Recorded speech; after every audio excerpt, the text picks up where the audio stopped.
Olá, meus amores do sexto ano, tudo bem com vocês?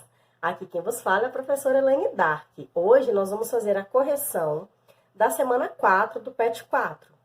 E nós vamos dar início, das nossas atividades do PET 5, ok? Da semana 1. Mas, por enquanto, vamos corrigir o nosso PET 4, nossa última semana, tá bom?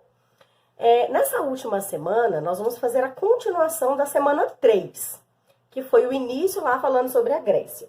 Falei um pouquinho até das cidades-estados, de Esparta e Atenas, e nesse aqui nós vamos dar uma aprofundada nas duas cidades e um pouco na cultura e na arte, no legado grego para a nossa sociedade ocidental atual, tá bom? Para a sociedade mundial, na verdade, tá? Primeiro nós vamos falar um pouquinho sobre cada uma das cidades. Eu vou colocar para vocês algumas fotos no vídeo, acompanhando as atividades, quando a gente falar sobre a estrutura, a pirâmide social, tanto de Esparta quanto de Atenas. É mais fácil vocês entenderem olhando a imagem, ok? Outra coisa. Nas atividades já tem essa comparação entre as duas cidades. Então, se vocês leram o texto que está no PET de vocês, esse texto aqui, ó, vocês vão perceber que essas atividades que vão vir na frente, esse quadro, são sobre as cidades e estão todas as respostas no texto, tá bom? Então, nós vamos começar a falar um pouquinho de Esparta.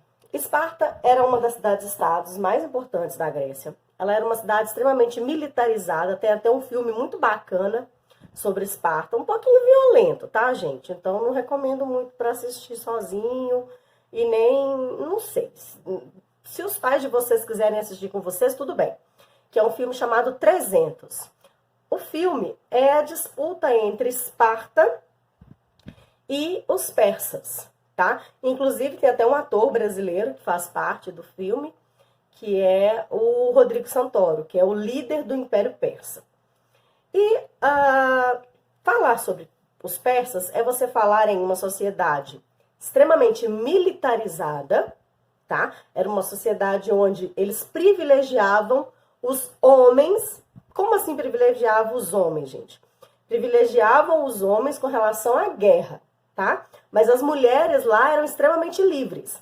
Tanto é que quando os homens iam para a guerra, iam para alguma disputa, alguma coisa assim, quem era responsável pelo governo, por controlar, por administrar a cidade, eram as mulheres. Então elas tinham uma educação muito bem feita, digamos assim, era uma boa educação, porque elas tinham que não ser só administradoras dos lares, das casas, mas elas tinham que ser boas administradoras da cidade, porque em algum momento eles iam precisar, porque Esparta era uma cidade muito guerreira e que vivia em guerras, não só para ampliar os seus territórios, mas para defender o território grego. Então, as mulheres tinham muita liberdade, tá? E elas eram extremamente importantes dentro da sociedade. Mas por que eles privilegiavam o homem, gente? Porque só os homens iam para a guerra.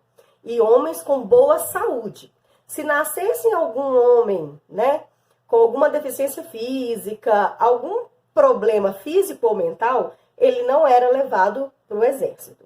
E eles começavam a treinar aos 7 anos de idade. Eles iam para um lugar, como se fosse uma escola militar, onde eles iam aprender tudo sobre guerra, tá? Ataque, defesa, tudo, a partir dos 7 anos. E aí, eles viviam nessa escola militar até completar a sua maioridade. Tinham contato com os familiares e tal, mas era quase uma educação integral, tá? Eles não só estudavam, como aprendiam as técnicas de guerra, principalmente as técnicas de guerra, de defesa e de ataque. Outra coisa sobre Esparta, gente. Esparta era governada pela oligarquia. O que é oligarquia? É o governo de um grupo de pessoas extremamente ricas, donos e proprietários de terra, tá? E essa oligarquia, eles compunham o que eles chamavam de gerúsia. Era como se fosse um conselho, tá bom? Gente, tomem muita água porque tá muito calor esses dias, tá bom? Não se descuidem da água de vocês. Falando ainda, né, sobre Esparta, nós já falamos sobre a mulher, nós já falamos sobre o lado militar, né? Mas Esparta, gente, mesmo sendo uma oligarquia, tinha uma certa liberdade entre homem e mulher, igual eu falei com vocês. Em Atenas, nasceu o que a gente conhece como democracia, que é o nosso estilo de governo, né? Que é o governo do povo, para o povo e pelo povo, que nós fizemos na semana 3. Essa democracia que nasceu em Atenas, ela não era tão democrática, porque a gente percebe que dentro da democracia ateniense, quem tinha direitos, né, quem era considerado cidadão de verdade, eram apenas homens, né, de posses. Então, não era qualquer pessoa que era considerada cidadã. As mulheres mesmo, tem até uma música, né, que eu já falei com vocês, que é Mirem-se nas Mulheres de Atenas. Essa música fala, e me parece que está na semana 3, né? Ela fala exatamente de como a mulher tinha que ser. Que é uma cuidadora, uma pessoa do lar, que ia cuidar da família, somente isso, tá? Ela não fala que a mulher tem uma participação política, que a mulher é importante. Ela é importante como dona de casa. Não que não seja ser importante dona de casa, mas por que não ter uma outra profissão, né? Hoje nós temos muitas donas de casa que trabalham fora, que trabalham em casa, que tem jornada dupla, tripla. Então, por que não, né? Nós podemos sim trabalhar dentro de casa e fora de casa. Cuidar da nossa família em casa e ter os nossos afazeres fora de casa, tá? Assim como qualquer outra pessoa. Mas em Atenas isso não era aceito. Atenas, gente, é uma cidade marcada principalmente pela filosofia, tá? E pelos debates políticos. Nasceu em Atenas vários filósofos, tá? Vários, que vocês vão estudar futuramente lá no ensino médio, né? E vão estudar muito da matemática, porque lá vai surgir muitos matemáticos também. Pitágoras, Tales, tá? E eles vão ficar, na vida de vocês aí por muito tempo, tanto na história quanto na matemática. E na filosofia também, tá? Então, Sócrates é um grande filósofo. Aristóteles também foi um grande filósofo. Não viveram na mesma época, tá, gente? Platão também foi um grande filósofo. O mais velho desses todos aí é Sócrates, que é meio que o professor desses outros, tá? Sócrates vem primeiro, depois de Sócrates vem Platão, depois de Platão vem Aristóteles. Então, nós temos Sócrates, Platão e Aristóteles. Essa é a sequência, assim, tá? Mas tanto Platão quanto Aristóteles foram na fonte que era Sócrates. Então, Atenas, gente, se destacou muito, né, pela educação, pelo estudo, diferente de Esparta. Então, vamos lá, características de Atenas. Se destaca na educação, no estudo propedêutico mesmo, no estudo de cadeira, da pessoa sentar, discutir, ler, essas coisas, tá? Diferente de Esparta, que era voltada para a parte militar, ok? A mulher não tinha liberdade, né? Ela tinha sido feita, nasceu para ser apenas dona de casa, uma pessoa que ia cuidar da família. Em Atenas, ela era controlada pela aristocracia, também é um grupo de pessoas ricas, só que essas pessoas ricas controlavam a eclésia, que também era um conselho, só que esse conselho só privilegiava os homens, tá? Não privilegiava as mulheres. Desenvolveu-se também na Grécia Antiga, gente, uma herança muito importante que nós temos nos dias de hoje, que são os Jogos Olímpicos. Os Jogos Olímpicos eram uma festividade religiosa, tá? Em homenagem aos deuses, principalmente em homenagem a Zeus, que era o todo-poderoso, o chefão, o dono da cocada preta, tá? E o Zeus, ele era homenageado, né? Inclusive, gente, conseguiam parar até guerras, tá? para poder ter esses Jogos Olímpicos. Era uma semana de jogos, hoje é um mês, são 30 dias hoje, e tem um monte de modalidades. Mas eles vão nascer com modalidades que ainda existem, que algumas ainda existem, como as provas de atletismo, lançamento de dardo, lançamento de disco, tá? Tinham várias outras, só que não eram tantas iguais tem hoje, tá bom? Hoje em dia tem muito mais provas, muito mais esportes do que antigamente. E os jogos hoje não são realizados em homenagem a Zeus, tá?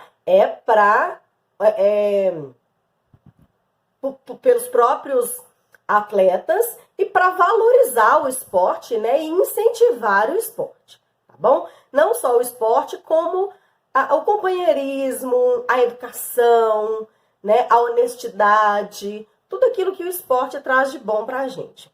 A Grécia também, gente, deixou para a gente uma cultura muito bacana, que é o teatro. É na Grécia que vai nascer o drama e a comédia, né? Que é essa história do teatro. Ou você vai ter uma dramatização, que é uma coisa mais melancólica, e você pode ter a comédia, que já é uma sátira, você vai contar piadas, você pode até mesmo fazer uma peça contando um pouco, que são os stand-ups hoje, né? Contando um pouco de histórias da sua vida e etc. Então, nasceu também na Grécia a história do teatro. E o teatro era feito, também era um motivo religioso, digamos assim, que era em homenagem ao deus Dionísio, que era o deus do vinho, da festa e etc, tá? Como eu estava dizendo, e já tinha falado para vocês na semana 3, a Grécia era uma região politeísta, né? Por que politeísta, gente? Porque eles adoravam vários deuses. E como eles adoravam vários deuses, eles tinham um deus para cada coisa. E tinham os deuses do bem e os deuses do mal. Vou colocar para vocês também uma foto com cada uma, né? Uma imagem com cada um desses deuses. Os mais importantes, tá, gente? Eu não vou falar, não tem como falar todos, porque são muitos. Mas os mais importantes eram Zeus, né, que era um dos todo-poderosos, né, o Monte Olimpo praticamente era dele. Hera, que é a esposa dele. Poseidon, que é o deus das águas, né, do oceano e etc. Tinha Hades, que é o deus do submundo, né, que é o deus do inferno e tal. Então, tem vários outros. E tinha também os semideuses, que é a mistura de deuses com humanos. Porque os deuses de tempos em tempos, eles tiravam umas fériasinhas no céu, lá em cima, onde eles moravam, no Olimpo, né? E vinham para a Terra se divertir com os humanos. E aí, numa dessas escapadinhas de férias, eles acabavam tendo filhos com humanos, né? E aí nasceram os semideuses. Um dos mais conhecidos semideuses é Hércules. Hércules foi um semideus que inclusive os Jogos Olímpicos teriam nascido com ele, porque ele teve que fazer os 12 trabalhos de Hércules, que eram 12 provas que ele tinha que concorrer, que ele tinha que vencer essas 12 provas. Então, teoricamente, teria começado com ele, né?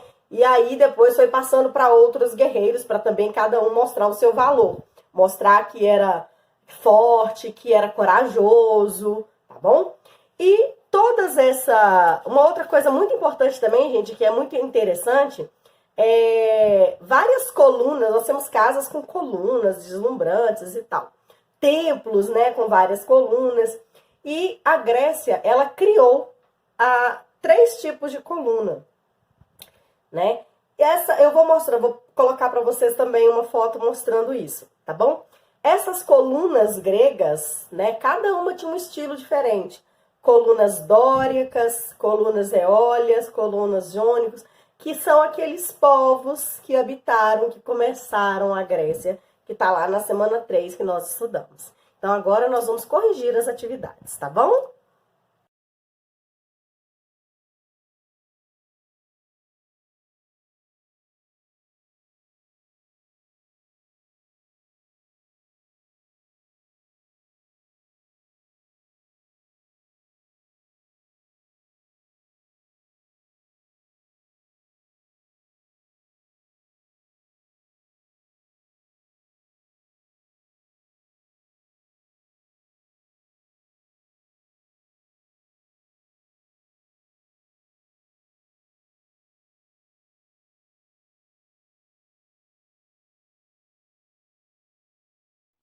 Vamos lá, gente, então agora para as nossas atividades.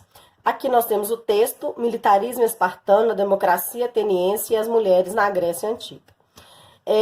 O que eu expliquei para vocês está tudo aqui nesse texto que vocês podem ler em casa, tá bom? Para fazer as atividades. Vamos para as atividades, então. Mediante o que você aprendeu sobre as sociedades de Esparta e Atenas, preencha o quadro abaixo, informando a qual sociedade corresponde cada característica informada. Esparta ou Atenas? Sociedade militarizada, Esparta. Legislada pela Gerúsia, Esparta. Controlada por uma aristocracia, Atenas. Continuando na próxima folha. Sociedade oligárquica, Esparta. Adeptos da democracia, Atenas. Legislada pela Eclésia, Atenas.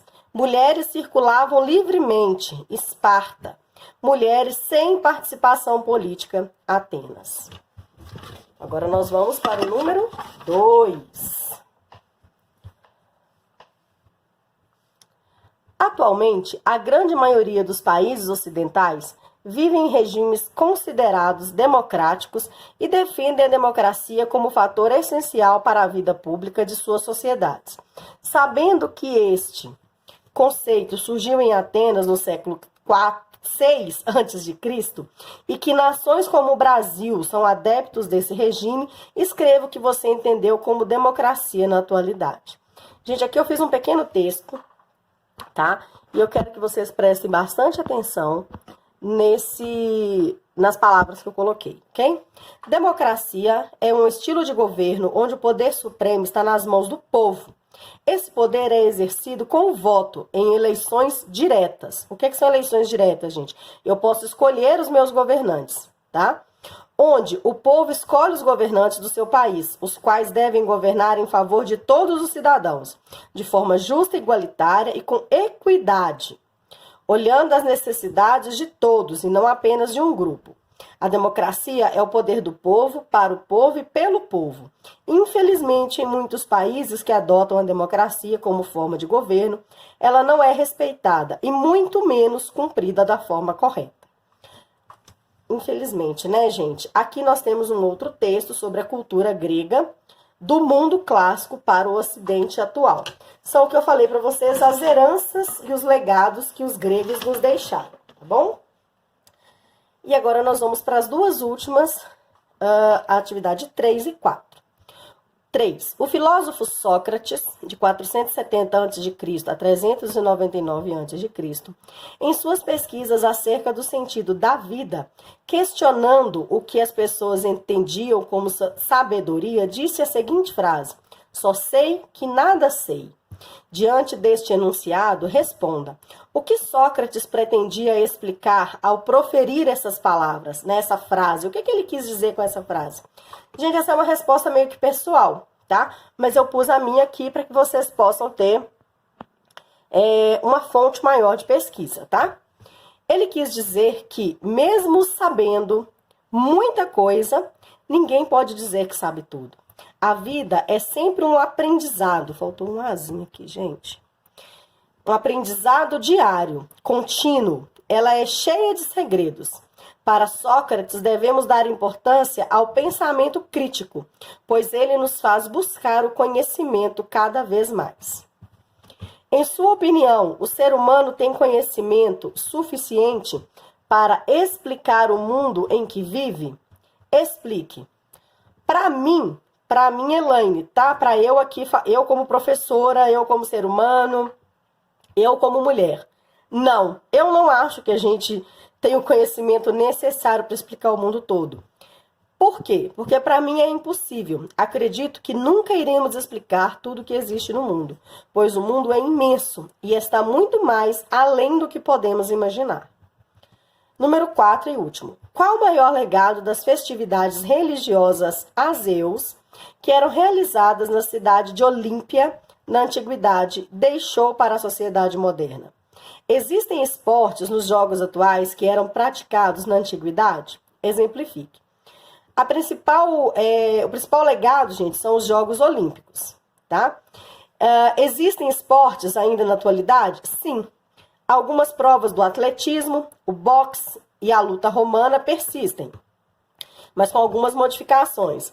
Lançamento de dardos, de discos e o salto em altura, ok? Então, por hoje é só. Encerramos o PET 4 na semana 4. Beijos, fiquem com Deus.